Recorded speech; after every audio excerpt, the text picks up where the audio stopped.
Voilà, sans plus tarder, on va échanger avec notre consultant pasteur, le révérend pasteur Victor Kwasi. Bonjour.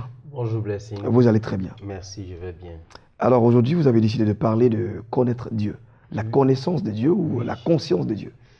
En fait, c'est la problématique qui est là. Ah d'accord. Et c'est pour cela qu'il faut qu'on attire l'attention des gens sur la nuance qu'il existe entre la conscience de Dieu et la connaissance de Dieu. D'accord. Et aujourd'hui, naturellement, les gens vivent seulement dans une sorte de conscience de Dieu. Jacques nous dit, tu crois qu'il y a un seul Dieu, tu le fais bien. Les démons le croient aussi et ils tremblent. C'est-à-dire le fait de savoir qu'il existe un Dieu n'est pas un fait spirituel en tant que tel. C'est un fait naturel. Celui qui est né a conscience qu'il y a un Dieu qui existe. C'est pourquoi Osée chapitre 6 verset 3 dit, connaissons, cherchons à connaître l'Éternel. Sa venue est aussi certaine que celle de l'aurore. Connaissons, cherchons à connaître Dieu. La conscience de Dieu, c'est simplement, je suis conscient que Blessing a un père. Je ne connais pas le père de Blessing. Naturellement, tout le monde sait que quand quelqu'un naît, il est né d'un père et d'une mère. Oui, parlons des mères parce que c'est la fête. Oui, absolument. Donc, je suppose que Blessing a une mère, mais je ne connais pas la mère de Blessing. Mais ma conscience me dit obligatoirement, Blessing a une mère. Et c'est ce qui fait aujourd'hui que les gens font des choses religieuses, mais pas des choses spirituelles. Une action religieuse, c'est celle d'aller à l'église tout simplement, faire des aumônes, bien des offrandes, faire des dîmes. Ça, c'est une action religieuse parce que nous avons appris à le faire. Ou bien, par juste motif de conscience. Il y a des gens qui juste vont à l'église parce que je suis conscient qu'il y a un Dieu qui existe et qu'il faut chercher un peu sa couverture. Donc, pour moi, avoir la couverture de Dieu, c'est juste me présenter dans un lieu de prière et puis, justement, faire des gestes et choses religieux. Et puis, bon, c'est fini. Mais la connaissance de Dieu va au-delà de cela. La dernière fois, j'en parlais quand je parlais d'assurer la relève. Je dis qu'aujourd'hui, malheureusement, nous avons conduit, nous les pasteurs, des gens vers juste une conscience de Dieu. Et nous sommes restés dans les actions religieuses qui nous poussent à faire certaines choses. Mais la connaissance de Dieu nous pousse dans les choses spirituelles, nous pousse à réaliser qui est réellement le Seigneur. Et c'est cette connaissance qui nous permet d'être transformés à l'image de Dieu. Parce que c'est quand je m'approche de quelqu'un que je commence à rendre réellement témoignage de lui. Parce que si je ne connais pas Blessing, mes spéculations sur Blessing ne seront pas exactes. Ouais.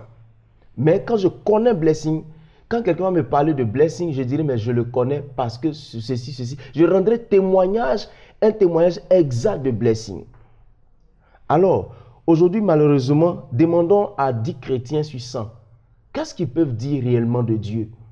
On nous dira tout simplement, on sait que Dieu fait des miracles, on sait qu'il est au ciel, on sait qu'il a inspiré des gens, et on va même jusqu'à dire Dieu existe ici, Dieu existe là, Dieu existe là. Il y en a même qui se proposent pour Dieu, enfin qui se prennent pour Dieu, ainsi de suite. Mais celui qui commence à s'approcher du Seigneur pour pouvoir connaître Dieu, surtout à travers sa parole, parce que la parole de Dieu représente Dieu. Donc, on commence à connaître Dieu à travers sa parole, à travers ses pensées qu'il nous communique par sa parole. Nous commençons à le connaître, nous commençons à fréquenter Dieu. Parce que, vous voyez, le Seigneur ne veut pas qu'on reste juste dans la conscience de quelqu'un qui est un Dieu. C'est pourquoi il dit à ses disciples, je ne vous appelle plus mes disciples, je vous appelle mes amis.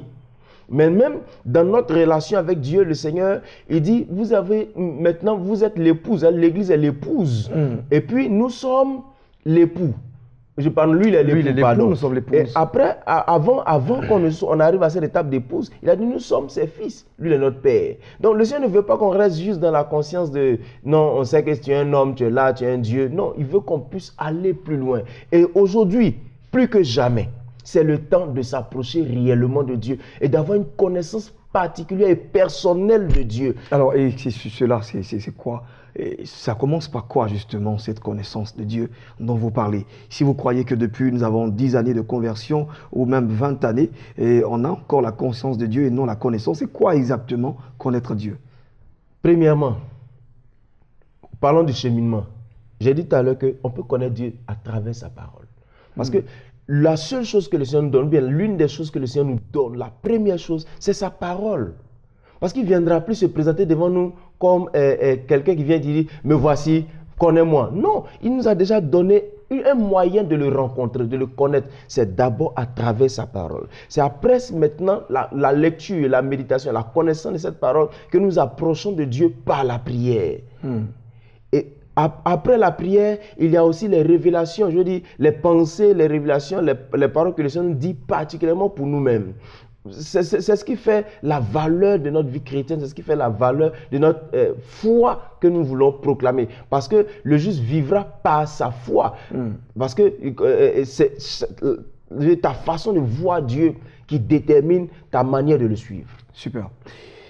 Merci. Révérend pasteur Victor Kwasi, je crois bien que cette thématique très intéressante, connaître Dieu, c'est important. Vous voulez justement que nous partions dans, j'allais dire, cette connaissance profonde même de Dieu, qu'on arrive bien sûr à avoir une intimité profonde avec notre Dieu. Merci. Et d'ailleurs même la Bible dit, hein, l'amitié de l'Éternel est pour ceux qui les craignent. Alors merci. Vous voulez justement qu'on soit amis des Écritures, et à travers donc les Écritures, c'est normal que Dieu lui-même se physicalise, il se matérialise en se révélant à nous. Et je pense que c'est vraiment une très belle thématique pour ce midi. En tout cas, merci d'être passé. Alors, on parlera justement de votre actualité en thème de... Oui, absolument. Nous parlerons de notre prochaine croisade, notre prochaine tournée d'évangélisation qui se passera à Boisseau, dans la région d'Aboisseau, dans certains villages d'Aboisseau, du 25 au 1er juillet, tournée dans laquelle nous voulons faire des dépistages de diabète parce que nous devons prêcher l'évangile aussi à des gens qui sont en bonne santé.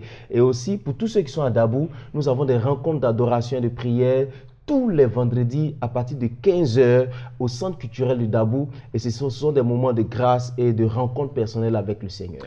Très belle initiative, en tout cas merci mon révérend pasteur Victor Kwasi. On va maintenant partir pour la seconde période de ce magazine. Il est question ici de partager notre plateau avec nos invités.